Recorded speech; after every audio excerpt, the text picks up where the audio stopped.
Alhamdulillah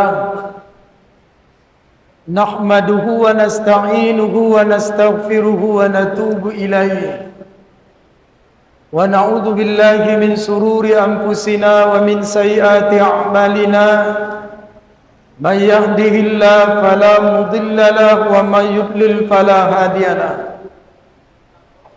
Ashhadu an la ilaha illallah wahdahu la syarika lahu wa ashhadu anna Muhammadan abduhu wa rasuluhu alladzi la nabiyya ba'da.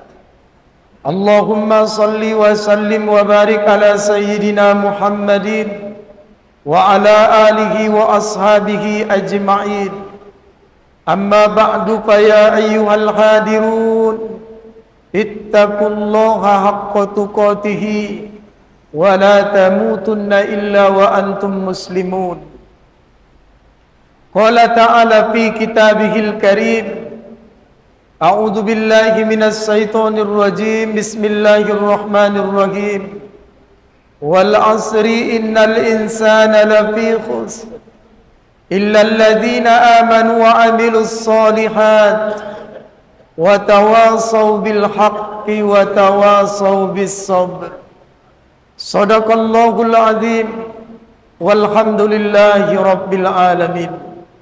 Hadirin jamaah Jumat yang mencintai Allah dan Rasulnya, bersyukur kita kepada Allah dengan ucapan Alhamdulillahi Rabbil Alamin. Di atas segala aktivitas dan kegiatan yang dilakukan hari ini, Allah lunakkan hati kita sehingga kita bisa hadir dalam pelaksanaan solat Jumat. Imam Ibnu Athaillah As-Sakandari dalam hikamnya memberi nasihat, "Man yaskurin ni'am faqad ta'arrada li zawaliha wa man sakaroha faqad qayyada bi iqaliha."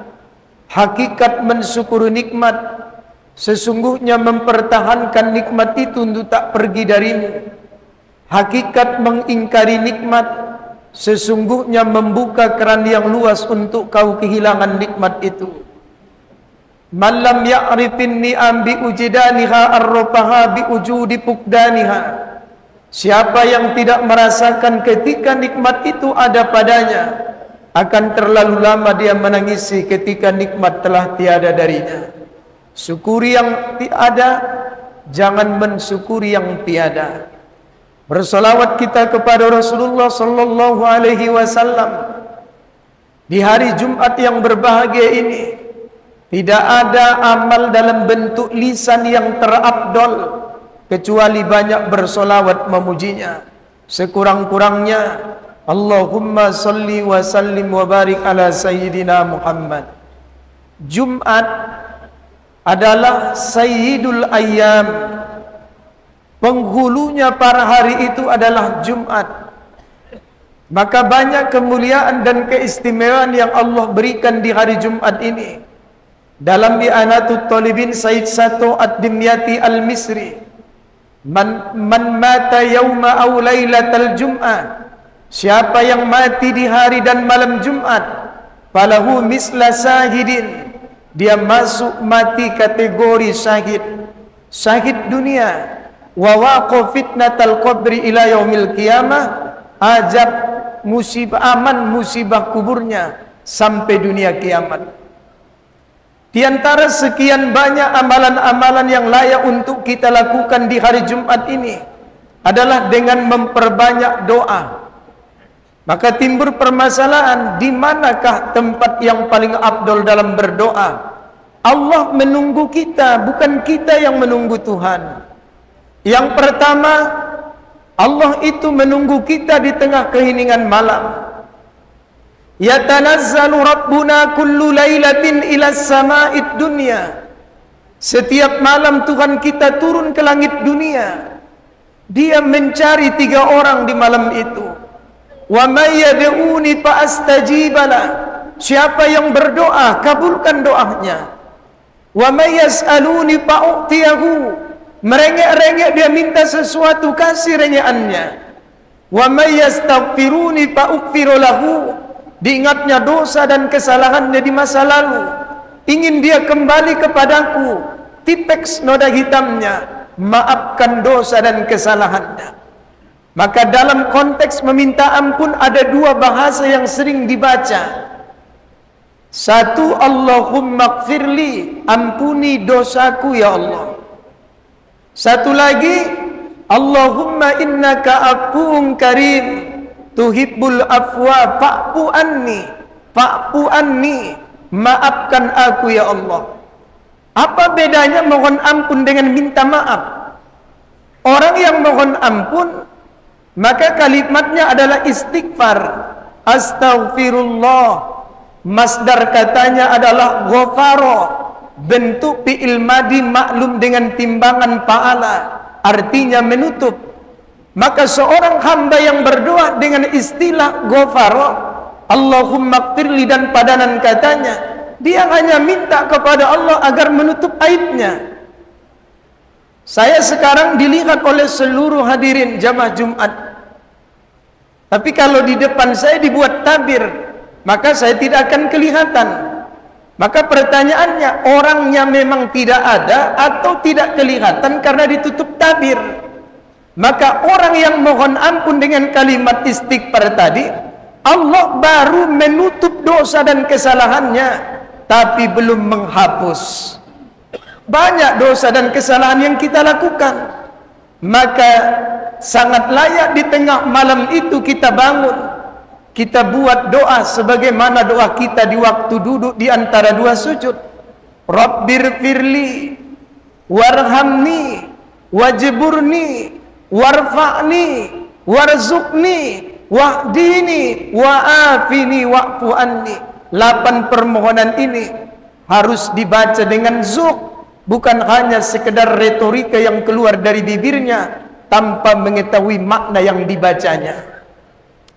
Dalam Lubabun Nukul fi Asbabin Nuzul As-Suyuti, ketika Abdurrahman bin Auf mengundang sahabat-sahabatnya untuk walimah makan di rumahnya, maka minuman favorit ketika itu adalah khamar. Saat peristiwa ini terjadi, khamar itu belum haram.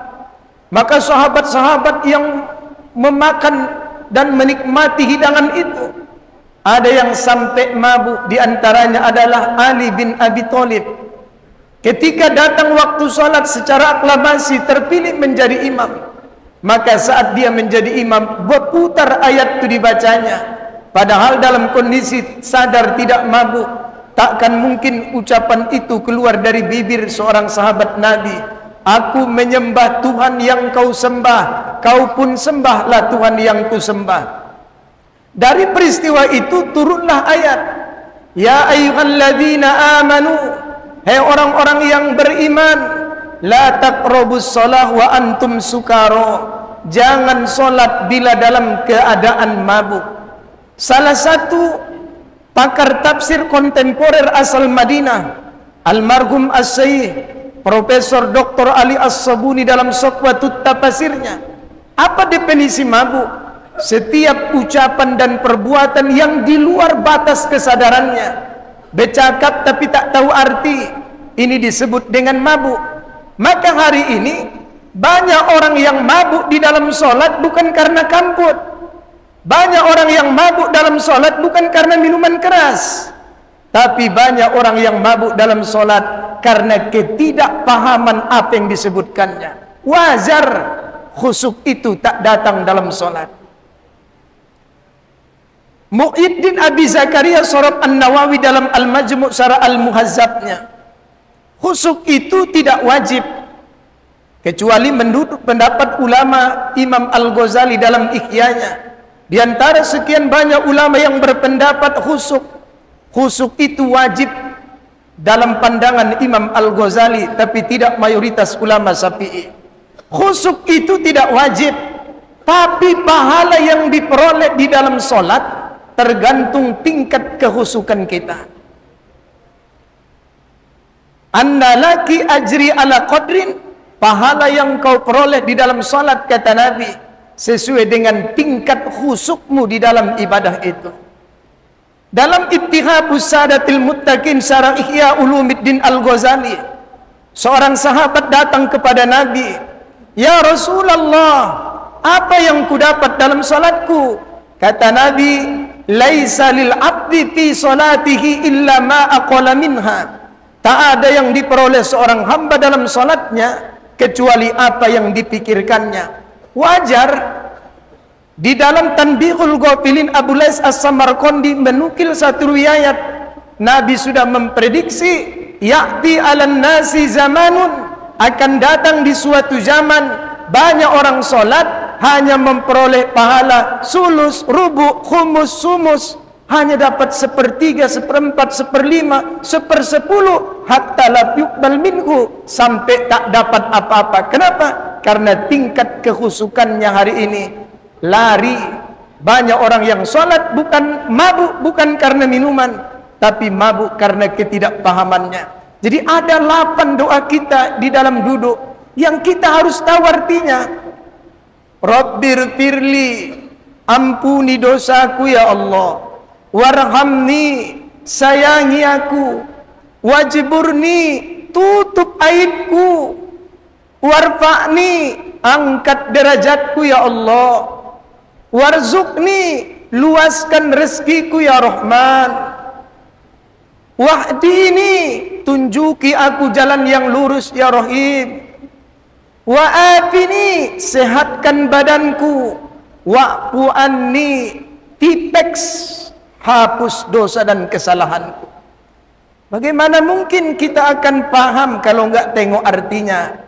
Nah, mulai hari ini ke depan, baca kalimatnya, intip maknanya, supaya kita tidak dikatakan orang yang mabuk di dalam sholat.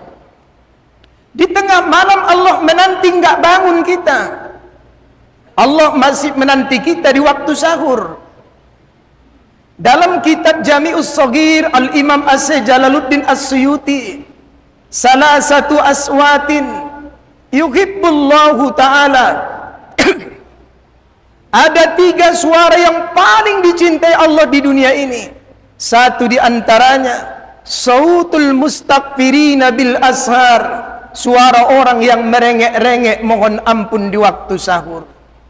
Allah tunggu kita di waktu sahur, kita juga nggak bangun. Bagi yang bangun di waktu subuh, nggak ada kalimat yang terbaik untuk diucapkan kecuali istighfar. Betapa indahnya istighfar Abu Nawas. Ilahi la ilahi anta maksudi. Bahwa dia lakukan segala pekerjaan itu memang mengharap ridho Tuhannya. Waridoka matlubi. Maka saat kita bangun di waktu sahur, kalimat yang terucap dari bibir kita adalah istighfar, istighfar, apapun model bahasanya. Kalau kita di waktu sahur nggak bangun juga, Allah masih baik. Ditunggunya kita di waktu duha. Kenapa? Ada satu kitab tipis karangan Imam Al-Ghazali, judulnya Ayyuhal Walad. Di dalam kitab itu ada satu tema, al-waktu huwal hayatu, waktu adalah kehidupan. Apa kata Nabi? Alamatu i'radillahi ta'ala anil abdi, tanda-tanda Allah itu telah berpaling dari hambanya. Apa tanda Allah itu telah berpaling dari kita? Kita dikasih nikmat, kita dikasih kesehatan, kita dikasih rezeki, tapi adamuhu ka'adamihi, posisi kita di hadapan Allah ada tapi seakan tak ada. Apa tanda Allah itu sudah menganggap kita seperti itu? Istighaluhu bima la yaknihi, dia kasih kita satu kesibukan, sehingga dengan kesibukan itu kita lalai dan lupa mengingatnya. Maka Allah itu baik. Dalam Khosaisul Ummatil Muhammadiyah Said Alawi Al-Maliki Al-Hasani Al-Makki, Allah kasih musibah, sebelum musibah itu dia berikan, dia kasih obatnya. Banyak kita yang lalai gara-gara handphone. Masa melirik WA sampai 2 jam? Masa melihat pesan masuk sampai berjam-jam? Sehingga ketika kita memegang WA itu, panggilan azan yang begitu merdu, begitu kuat suara toanya, sampai tak terdengar gara-gara hebatnya melihat handphone itu. Nah, saat itu terjadi, pastikan saat itu Allah telah berpaling dari kita. Apa kata Nabi? Jika itu sedang terjadi padamu, orang yang umurnya 40 tahun tak ada minatnya untuk dekat kepada Allah, maka kata Nabi, "Falyatajahad ilan nar." Engkau boleh siapkan tempat dudukmu secara terlaknat dalam neraka. Apa resep dari Allah? Man salat duha raka'ataini. Siapa yang salat duha minimal 2 rakaat setiap pagi, lam yuktab minal ghafilin. Allah berjanji dia tidak akan lalai dengan segala aktivitas kegiatannya di hari ini. Jangan sampai aktivitas itu membuat kita lupa kepada Allah. Mengurus anak, mengurus suami, mengurus istri, mengurus pekerjaan, mengurus hajat orang lain, hingga kita lalai dari Allah. Maka Allah kasih resepnya, mulailah awal pagimu dengan 2 rakaat duha di waktu pagi, agar setiap aktivitas apapun yang kita lakukan, Allah menjaga untuk menautkan hati kepadanya. Gak apa-apa megang handphone, tapi ketika panggilan azan datang, dia tinggalkan handphonenya. Nggak apa-apa mengurus orang, saat panggilan azan datang, dia ajak kawannya untuk sholat. Nggak apa-apa jalan sana jalan sini, tapi saat panggilan azan datang, dia hentikan. Ini pertanda Allah itu masih sayang kepada kita. Yang terakhir, kalau malam Allah tunggu kita nggak datang, Allah tunggu di waktu subuh kita tak datang, Allah tunggu di waktu pagi kita juga nggak ingat, maka Allah tunggu kita di waktu zuhur. Maka ada solat-solat muakkad dan ghairi muakkad. Yang muakkad itu 2 versi hadis, ada 10, ada 12. Yang 12 meletakkan 4 rakaat sebelum zuhur. Kata Nabi, aku senang di waktu zuhur itu 4 rakaat sebelum zuhur. Kenapa ya Rasulullah? Di saat itu Allah sedang membuka pintu langit. Allah sedang menanti hamba-hamba yang berkeluh kesah. Mana yang berkeluh kesah? Mana yang punya musibah? Mana yang punya doa? Mana yang punya hajat? Kutunggu engkau di sini, kata Allah. Mulai hari ini gemarkan, jangan lagi 2 rakaat sebelum zuhur, tapi 4. Di saat itu Allah sedang membuka pintu langit, mendengar, menanti hamba-hambanya yang punya hajat kepadanya untuk dikabulkan, untuk diberi solusi, untuk dikasih jalan keluar setiap problematika yang dihadapinya. Mudah-mudahan tausiah dalam khutbah yang singkat ini bermanfaat untuk kita semua. Wala turji fi'las solihati ila ghadin la'alla ghadan ya'ti wa anta fil lahdi. Jangan pernah engkau menunda-nunda melakukan kebaikan hingga hari esok. Jangan-jangan saat engkau melakukan jadi hari esok, saat itu kau sudah berada di liang lahat. Man dakhalal qabra bila zadin faka'anna maraqibal bahra bila safinatin. Siapa yang masuk kubur tanpa bekal, seperti menyeberangi lautan tanpa kapal. Orang yang masuk kubur tak ada amal, laksana ayam masuk ke kandang macan. Kemarin adalah hayalan, hari ini adalah kenyataan, esok lusa adalah harapan. Bagaimana harapan kita di hari esok tergantung prestasi amal dan kerja kita di hari ini.